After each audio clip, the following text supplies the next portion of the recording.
The story begins at Jiangnan University. In the classroom, a young man named Lu Donglai sleeps soundly. Suddenly, the boy opens his eyes in a startling panic. He realizes he hasn't passed away and wonders what is going on. Meanwhile, the teacher complains about the Lu family having such a foolish son. The other students comment on how he has become a disgrace to his family. With this, the protagonist finally understands that his soul has reincarnated. In his past life, he was Ye Tianji, a great master cultivator. After cultivating for 1,000 years, he became the #1 in the world. However, he ended up being betrayed by a female companion right at the very end. The traitor was actually a demon lord that he had saved. She used his desire for a family to easily deceive him. Even at his end, he swears he would take all the traitors down with him. So the master used his ultimate sacrifice to eliminate his enemies. Now, he will use this body to avenge the boy in his past life. The hero realizes that the young Lu Donglai wasn't a fool like they said. There was a poison needle in his brain stimulating his nerves. The person who did this to the boy was very precise and malicious. The needle had already defeated the boy and needed to be removed right away. With this, he promises he will get payback on the person who did this to him. The teacher gets annoyed and tells the boy to sit down immediately. However, the young man thinks it's absurd for a teacher to call a student an idiot. With the student's new attitude, the master is completely shocked. Then the protagonist ignores the man and leaves the room, leaving everyone behind. At that moment, he decides he will live with dignity using his new identity. Shortly after, the boy leaves the building and goes to the university rooftop. He realizes that in this world, people can live well without cultivation. Suddenly, the young man sits on the ground as he feels the lack of spiritual energy. The energy in this world is so weak that it would take 10,000 years to train. But the most urgent thing right now is taking care of the poison needle in his head. With that, he goes straight to the university's male dormitory. Upon arriving, the boy enters his room and sees that it is completely empty. To remove the needle, he absolutely cannot be interrupted. Fortunately, he has over 1 hour until class ends for the process. Since the procedure is intense, the best thing to do is sit on the floor.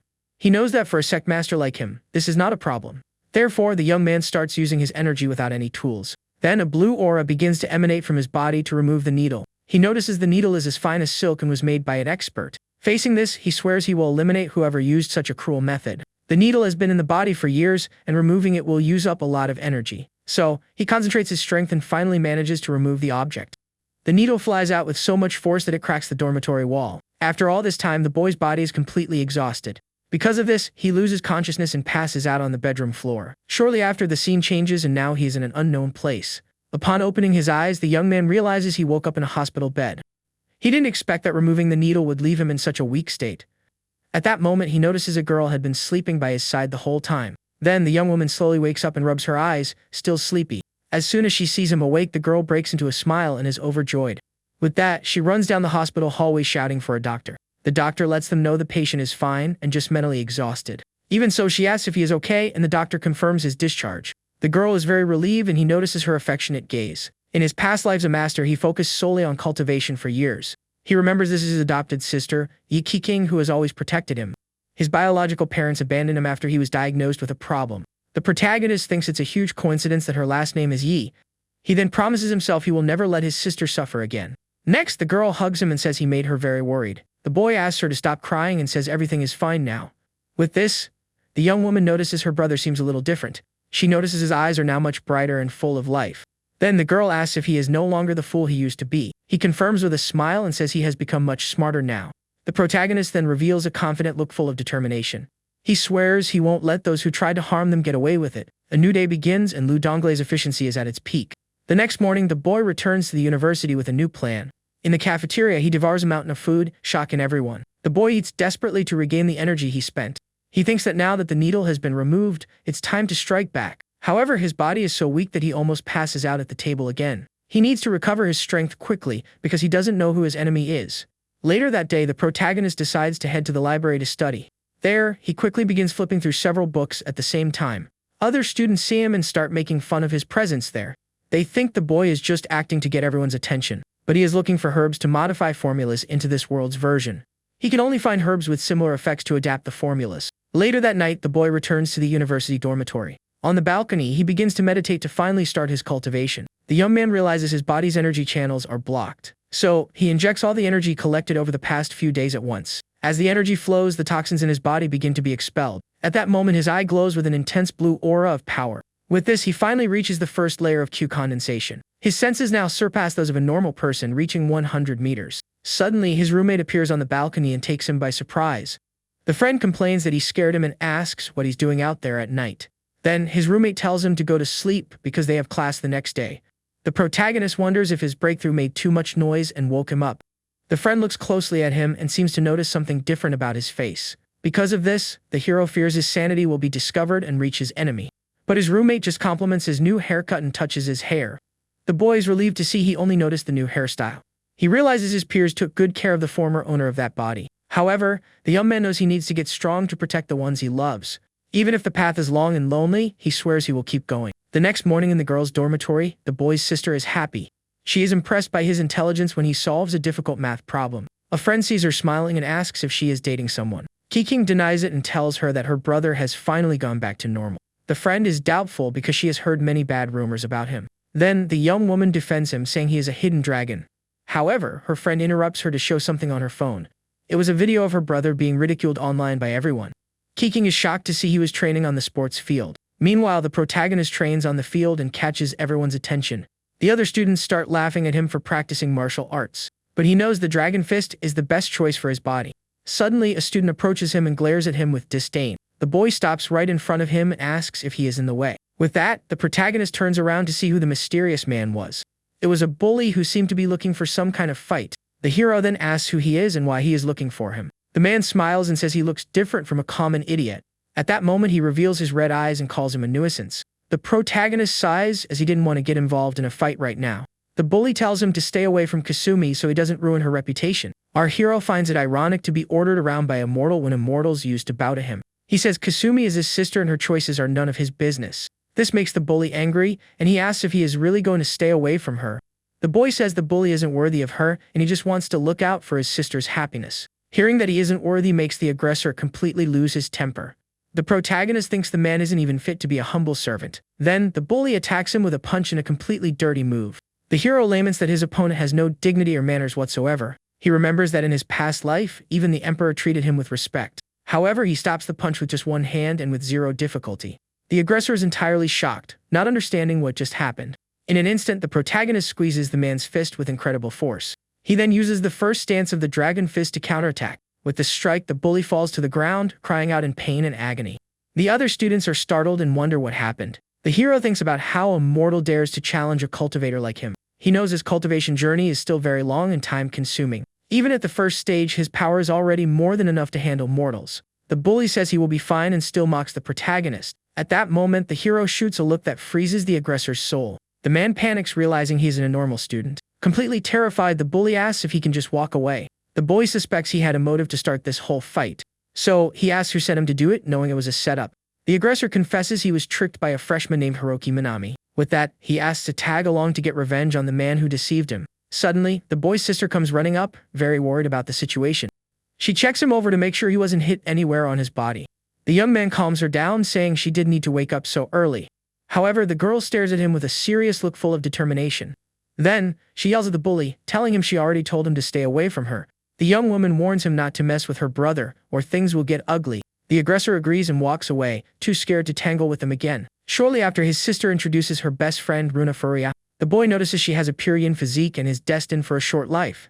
Even knowing this, he decides not to get involved with the girl for now. His focus right now is to find Hiroki and see if he's connected to the needle incident. So, he asks where the administration building is, leaving her confused. The protagonist says he's going for a walk and swears to find whoever set him up. Meanwhile, his sister realizes he really has changed a lot. With that, the boy heads straight for the administration department. Inside, some students are talking about the bully who got taken down. Then, the mastermind behind the fight appears, revealing himself as Hiroki Minami. With a hard slam on the desk, he shows he's not messing around. He swears he will crush the hero as a representative of the Minami family. Minami sees this as the perfect chance to make a name for himself at the university. By doing this, everyone at school will finally know his and his family's name. Arriving there, the boy overhears Minami saying he can crush him at any moment. Then, the young man walks into the room with a cold, confident stare. The teacher sees him and tells him to leave the room if he's not in that class. But the hero ignores him and coldly asks where Hiroki Minami is. The girls in the room recognize him as the former university fool. Minami smirks, seeing that his taunt worked and he finally showed up. He's accompanied by two henchmen who look ready for a fight. The men surround him, saying he'll have to get past them first. The hero thinks about how the attacks of mere mortals are way too slow. In one quick motion, he lands a punch right on one of their faces. With the blow, the henchman flies backward and crashes to the floor, completely defeated. The hero then asks one last time to have Hiroki Minami brought to him. With a clenched fist, he shows he won't be backing down this time. The other students are shocked by his strength and new attitude. They know Manami comes from a powerful family and will show no mercy. Manami admits he underestimated him and is now going to fight at full strength. He takes off his shirt, showing off his physique, and presents himself with a red aura. The others think the protagonist is done for after angering Manami so much. At that moment, the teacher steps in and asks what the two young men are doing there. Manami calms him down, telling him not to worry because it will all be over soon. The protagonist suggests they take the fight outside the classroom. However, Manami refuses, saying right there is fine for the showdown. The hero promises to go easy if he confesses who sent him to do it. Manami laughs and says he's the first person to speak to him so boldly. Without a second thought, the villain charges in with a powerful punch. The protagonist notices the strike uses only brute force with absolutely no technique, so he blocks his opponent's attack with his own closed fist. Manami is stunned that he stopped the blow without even moving. He feels his fist trapped as if it were clamped in steel pliers. Seeing an opening in his guard, the hero preps for a lightning-fast counterattack. Next, he lands a mighty kick right in his adversary's stomach. The kick is so powerful that the villain goes flying, crashing into everything. The other students are blown away seeing Manami get taken down. With that, the teacher threatens to report him to the university. Even so, he knows the Manami family won't just let this slide. Everyone knows that even the teachers treat the Manami family with respect. Lying on the floor, Manami can't grasp how he was bested by an outcast. Then, the hero asks if the boy's family was the one who ordered the attack. Terrified, the villain scrambles backward and asks what he's going to do. The young man warns him not to drag his family into their problems. At that moment, he grabs Manami's arms with brutal force. With a cry of pain, the villain feels both of his arms being dislocated. The hero lets him know he popped his joints out and asks if he wants to keep going. Desperate, Manami surrenders and swears he won't go near the Tojo family. However, the boy corrects him, revealing that the family in question is the Hazuki family. He thinks that without his strength, Kasumi would be facing harassment right now. Faced with the outcome, everyone in the room falls silent and paralyzed. The boy stares down at Manami on the floor with a look of pure superiority. Crying in pain, the villain begs his friends to take him to the hospital. The teacher, still furious, promises punishment and asks for his name. One student sees Tojo Reiki, the famous campus idiot. The teacher thinks he didn't look like an idiot at all and is very confused. Shortly after, in another classroom, the situation takes a complete turn. A friend tells Kasumi that her brother got himself into huge trouble. On her phone, a video shows the boy taking Manami down in a single hit. Seeing this, the girl is thrilled and thinks her brother looks amazing in the video. However, her friend reminds her that Manami comes from a very powerful family. Worried, the young woman decides she will warn him to be careful. Meanwhile, the university announces a disciplinary action for Tojo Reiki. But he doesn't care about the punishment and gets a call from his sister. She yells through the phone and he asks her not to worry about the situation. The young woman fears Manami's family will want to retaliate against him. He tells her he'll handle it and thinks back to the battles of his past life. She begs him not to leave, but the boy says he has already left the school. The protagonist reveals he is now heading off to get even stronger. Meanwhile, at the hospital, Manami is in critical condition in his bed. His mother is furious and wonders if the boy has a wish to face his end. Manami asks her not to tell anyone because he wants payback. A man is shocked that the abandoned son of the Tojo family defeated him. The villain swears he will make him pay so his reputation won't be ruined. The hero knows their power is limited, but he can't let his guard down. He knows his body is very weak and he needs to boost his strength. With this, the boy decides it's time to move forward with his plan. So he hails a taxi and asks to be taken to the nearest herb shop. The young man believes he can awaken his power if he refines the elixirs. Soon after, the car drops him off in front of a traditional pharmacy. The clerk is amazed by so many items being bought without a prescription. But the protagonist ignores the man and says he'll take all of it. Buying the ingredients left him with absolutely no money for the rest of the month. Now he needs a quiet place but has no way to pay for one. Suddenly, his sister comes running up, shouting his name in the middle of the street. She questions him about the pharmacy bag and what he plans to do with it. Seeing an opening, the boy takes the chance to ask for a loan. The two girls are completely stunned by the unexpected request. He explains he wants to rent a room to process all the herbs. His sister says she only has 20,000 yen and that it isn't enough. She is surprised because it's the very first time her brother has asked for money. Then her friend offers a card with 800,000 yen. The girl gives him the PIN and says Kasumi was worried about him. He notices her yen energy has already reached her bones and it is dangerous. The hero thanks her and promises to pay it all back in 2 weeks. The girl wonders why she trusted him so easily on the spot. He knows the money is all she has and feels deeply indebted to her. Even though he didn't want to get involved, he believes this is all destiny. With blocked meridians, anyone else would have given up on saving her. But he swears he will rescue her to repay the debt he owes her. With the cash, the boy rents a simple room in an old building. The lady informs him the initial cost is 36,000 yen. He knows increasing his strength is the fastest way to make money.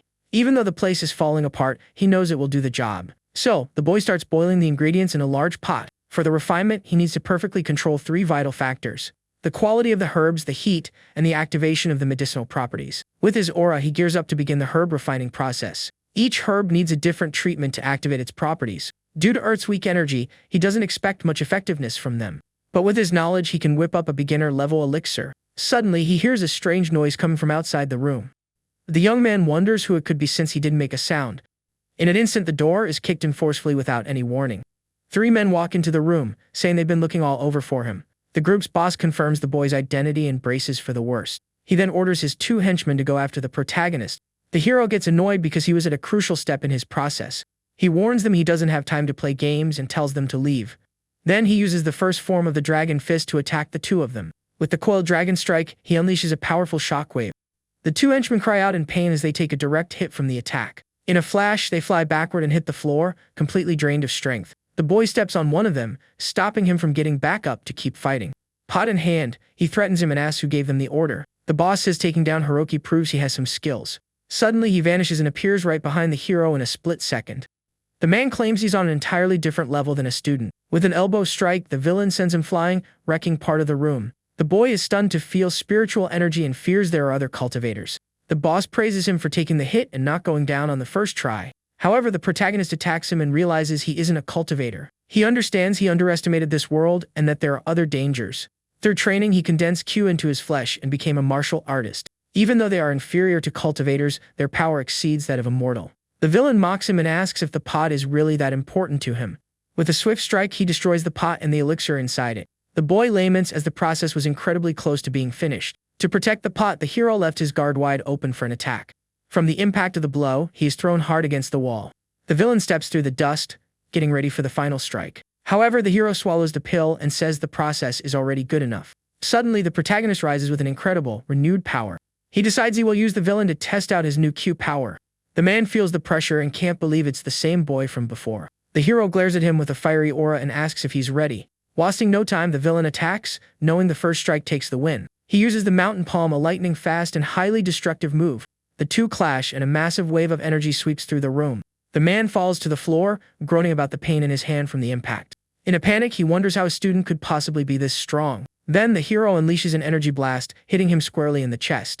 The villain flies backward and gets pinned to the wall by the force of the attack. With his hands blazing, he asks who sent him after him. He threatens the man, telling him he'll end up just like the smashed table. The villain coughs and seems unable to withstand the pressure of the strike anymore. Frightened, he confesses it was Hiroki Minami and begs for his life. The hero suspected he came for payback faster than he thought. With a dark look, he swears he will make the Minami family pay dearly. The boss asks if they can leave now that they've told the truth. The boy says yes, but sets one condition to let them go. He warns that the group will have to pay for the damage they caused to the room. The villain is surprised, thinking that only money would solve the problem. With a threatening glare, the protagonist asks if he has a problem with that. Quickly, the boss orders his men to transfer the money on the spot. Then, the hero receives a transfer of 200,000 yen into his account. With the money paid, the boy tells them all to get out of there. The group runs away, celebrating that they managed to escape with their lives. The boss still wonders if it's worth coming back to face the boy. He knows that even being strong alone, the kid can't do anything. The hero knows that in the end, authority always wins in the mortal world.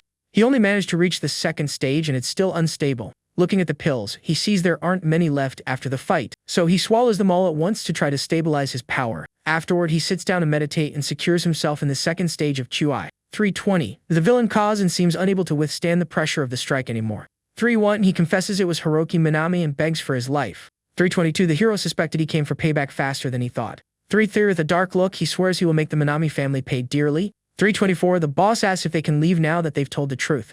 The boy says yes, but sets one condition to let them go. 326. He warns that the group will have to pay for the damage they caused to the room. 327. The villain is surprised, thinking that only money would solve the problem. 328. With a threatening glare, the protagonist asks if he has a problem with that. 329. Quickly, the boss orders his men to transfer the money on the spot. 330. Then, the hero receives a transfer of 200,000 yen into his account. 331. With the money paid, the boy tells them all to get out of there. 332. The group runs away, celebrating that they managed to escape with their lives. 333. The boss still wonders if it's worth coming back to face the boy. 334. He knows that even being strong alone, the kid can't do anything.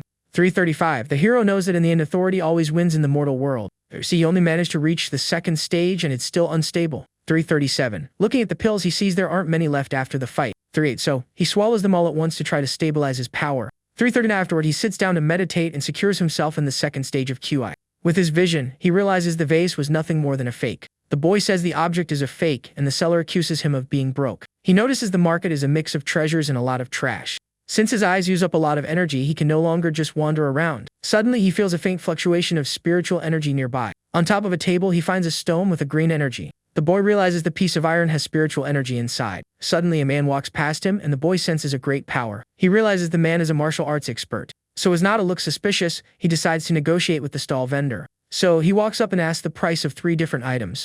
The seller thinks he looks like a fool and decides to make a profit off him.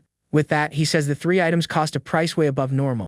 The boy decides he will pretend to be interested in the fan to negotiate. He gets the iron for free by buying the fan at the asking price. The seller thinks the boy was a fool and celebrates the profit he made. But the protagonist reveals a smile and opens the fan he bought. He knows the antique is worth 100 times the price he paid. Suddenly, a cry for help catches everyone's attention in the market. The hero turns around and sees the martial artist from earlier with his grandfather, who is feeling ill. The martial artist yells for his assistant to call an ambulance immediately. The protagonist watches the scene and wonders if they are from some important family. He decides not to get involved and thinks about going home to forge his divine artifact. But the old man's grandson shouts that he'll pay 2 million to anyone who can save him. With the offer of 2 million, the boy thinks he has no reason to refuse.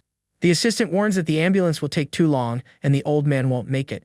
Desperate, the young man asks if there is a doctor nearby who can help. People in the crowd comment that the responsibility is just too great. Crying, the boy hugs his grandfather and thinks that this is the end for him. Suddenly, a voice emerges from the crowd, asking everyone to step aside. The hero appears in front of them, surprising both of them with his presence there. With a confident look, the boy says he can save the man on the ground. The old man's grandson stares at him in surprise and asks if he's some kind of doctor. The young man replies that he isn't a doctor, but he can still save him. The assistant gets annoyed and tells the boy to stop talking nonsense in front of them. But in a swift move, the hero grabs the man's hand and stops him from advancing. He warns that if they keep wasting time, the old man won't survive. Next, he snaps a wire with his hands, showing his strength to the man. The assistant is shocked by his power, and the hero asks them to sit the old man up. He thinks the second stage energy is weak, but enough to save him. With that, a blue aura forms in the boy's hand for the treatment. Then he focuses all his energy into his palm and braces for the strike. In a quick motion, he hits the old man's chest with all his might. The old man coughs up a dark liquid, startling everyone around. Seeing this, the grandson screams in despair and runs to help his grandfather on the ground. The assistant gets angry and asks what he did to his master on the floor. However, the protagonist dodges the man's punch with absolutely no trouble. He moves with such speed that the assistant can't even see him. The man angrily asks if the boy was trying to run away from the mess. But the hero stops him with just one finger, preventing him from moving forward again. With a cold stare, he warns him to stop the commotion right then and there. The assistant is stunned, not expecting him to be that strong. Suddenly, a voice rings out, ordering the man to stop the fight immediately. The old man regains consciousness, and his grandson is thrilled to see him well. He says he feels better and can finally breathe normally now. The old man tells him to stop because the boy was the one who saved his life. He thanks him and promises he will never forget the debt he owes him. The others comment that the boy saved a life and only cares about money. The young man then asks if the grandson is going to pay the promised 2 million. Seeing the hero's attitude, the old man laughs and says he likes honest people. With that, the old man orders his assistant to give the boy the money. The man hands over the payment and apologizes for attacking him earlier. The people around are shocked by the sheer amount of cash. The hero thinks that to carry so much money around, they must be very rich. Payment in hand, the protagonist says goodbye and starts to walk away. But the old man calls out to him, asking him to wait because there's one more matter. The elderly man explains he has a chronic illness and suffers from attacks all the time. He says the boy's treatment was different and asks if he can cure him. Faced with the question, the protagonist stays silent and analyzes the situation. He figures that with his skills and an elixir, he can cure the man. With a confident look, the boy says yes, he can cure the disease. The grandson is shocked, as not even doctors have been able to find a cure. The old man then asks how much he wants to cure his illness. At that, the hero raises one finger, leaving the man confused by the gesture. He offers 20 more years of life for 2 million yen a year. People find the price steep and are amazed at the sum of 40 million. However, the old man starts laughing, surprising everyone with his reaction. He says the price is incredibly cheap and shakes the boy's hand. The old man says he'll pay but asks for his account details to transfer the money. But the young man says he only takes cash and walks away. He tells them to bring the money in 2 days and promises to cure him right then. The old man agrees and asks the boy's name before he leaves the area. Without looking back, the young man reveals his name is Tojo and walks down the street. The grandson asks if they can trust him with 40 million yen in his hand. The old man says his strength is miraculous and compares to his personal guard. With a smile, he says that in his turbulent life, he has never misjudged anyone. He knows the boy isn't ordinary and the hero celebrates his daily profit. He thinks that with the money and the spiritual iron, his problems are finally over. Suddenly, his sharp senses pick up a strange sound coming from behind him. The boy realizes he's being followed by 3 unknown people on the street. He notices the men are 30 meters away and have been tailing him for a while now. Through the reflection in a window, he manages to see the silhouette of the 3 men together. He wonders if they are Manami's henchmen or guards sent by the old man. However, upon hearing their footsteps, he recognizes they're the same men from earlier. One of them says to be careful, but the boss says they are stronger now. With that, the 3 of them follow the protagonist into a dark alley for an ambush. The young man thinks they are quite persistent, and he isn't going to go easy on them anymore. So, he steps fully in the alley to lure the trio into his ultimate trap. Suddenly, the boy stops, and the 3 men finally step out to surround him there. The group's boss glares at him and asks if he wasn't expecting to see them again. With a calm look, the boy confirms and sets the bag he was carrying on the ground. Suddenly, his eyes glow and he says the losers came back to meet their end. Feeling the hero's aura, the 3 men become completely terrified in the alley. The group's boss gets angry but tries to keep his cool in front of the boy.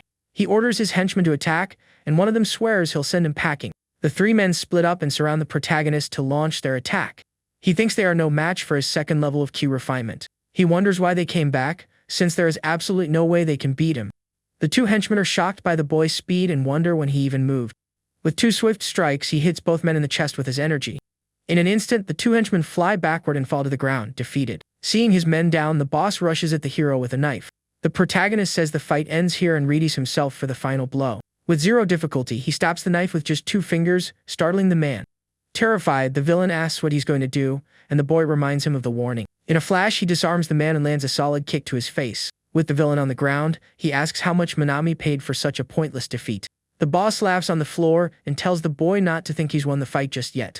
The young man is intrigued by the villain's words and asks what he means. Suddenly, the sound of a siren wails and a police light brightens the alley. With the noise, 3 police cars pull up, quickly surrounding the alleyway.